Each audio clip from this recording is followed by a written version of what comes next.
The ESMO guidelines recommend that when you have your lung cancer resected, the majority of people should receive adjuvant chemotherapy or postoperative chemotherapy. And we really don't know what to do when the cancer is incompletely resected, which means that there are some microscopic cells left at the surgical margins or surgical borders.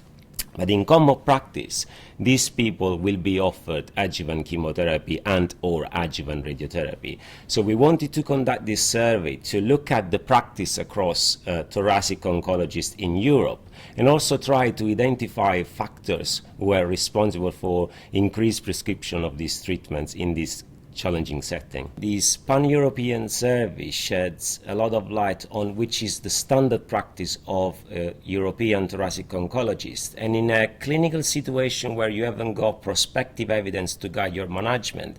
it's very important, I think, for physicians, for their informed discussion with the patients, to know that from our work, at least 90% of the colleagues across Europe will propose or certainly recommend this treatment to their own patients, talking about chemotherapy, and at least 50% of their colleagues will recommend radiotherapy postoperatively. And I think because we really don't know what to do, because the evidence is not there, if you sit down with your patient and now the patient is fully involved in their management, and if you explain in fairness that unfortunately you really don't know if he's going to help, you're just trying your best, but I think knowing that the majority of physicians across Europe will do that makes you feel less uneasy, and certainly makes feel the patient more confident that you're trying your best to help.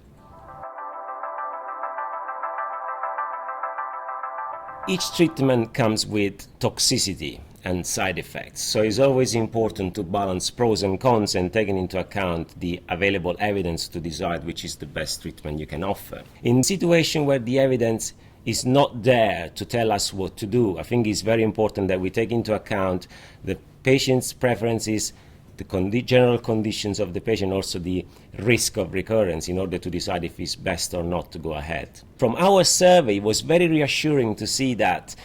85% of the patients were always discussed at a multidisciplinary team meeting, and also that 85% of respondents actually sat down and said, look, I don't know what to do, I haven't got any prospective evidence, I'm just trying to give you the best treatment that I've got. As part of our findings, we saw that about 1/3 of patients received platinum pemetrexed combination, and this is not indicated in the early stage, and about 3% of the physicians were using biological agents or targeted agents which have never been proven to be helpful in this setting. So I think as a word of caution, I would invite our colleagues to adhere to the guidelines as much as they can, and always to discuss the lack of evidence with their patients in cases like these where unfortunately there are grey areas.